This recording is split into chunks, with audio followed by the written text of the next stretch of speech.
Con la società Autostrade c'è in corso un dialogo, per il momento tra sordi per la verità, per quanto riguarda i costi del rifacimento e la manutenzione delle barriere di protezione di 3 ponti sulla viabilità comunale, 3 ponti sull'autostrada Venezia-Belluno.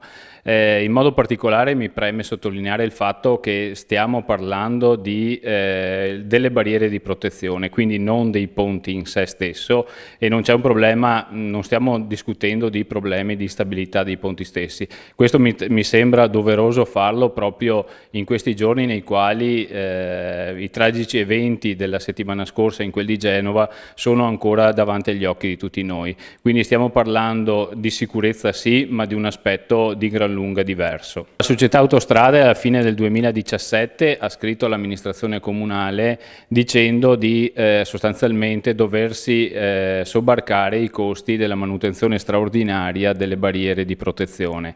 A nostro avviso, ad avviso degli uffici dell'ufficio tecnico comunale, questi costi di straordinaria manutenzione in quanto afferenti al ponte stesso, alla struttura del ponte stesso, sono di competenza della società Autostrade.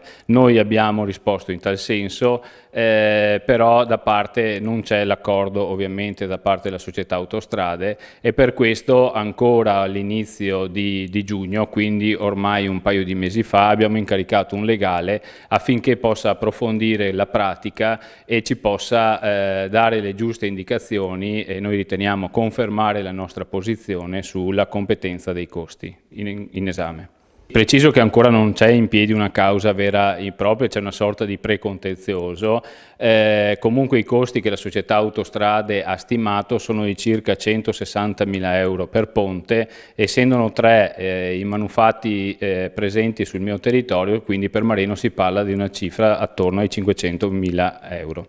I prossimi passi saranno sicuramente un approccio da parte del legale con la società Autostrade per capire e definire bene la competenza dei costi in questione.